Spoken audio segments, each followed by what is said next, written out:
आणि मी तुम्हाला खरंच सांगतो,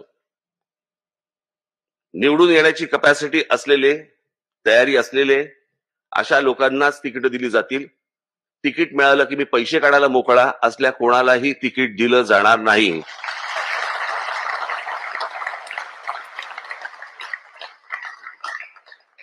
कोणालाही तिकीट दिलं जाणार नाही.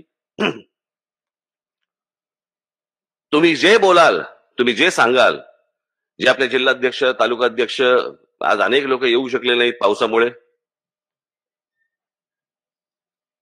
पण जे जिल्हाध्यक्ष, तालुकाध्यक्ष, शहर अध्यक्ष जे कोणी आहेत, जी माहिती आहे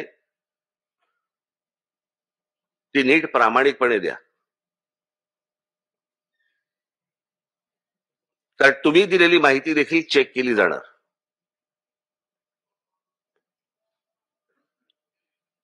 कारण येणाऱ्या विधानसभेच्या निवडणुकीमध्ये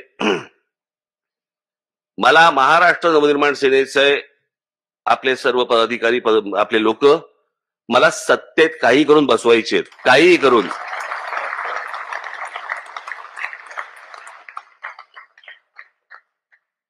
अनेक लोक असतील, असू देत, काही कारण, मला काही हरकत नाही त्याला, पण ती गोष्ट घडणार म्हणजे घडणार.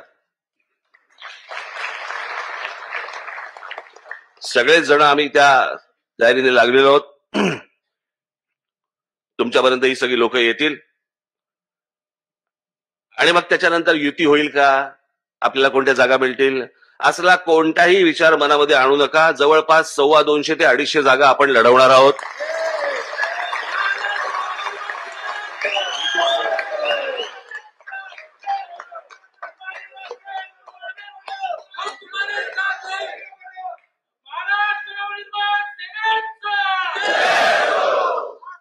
तुम्ही किती मोठ्याने घोषणा दिली याचा अर्थ तुमची वर्णी लागेल असं समजू नका.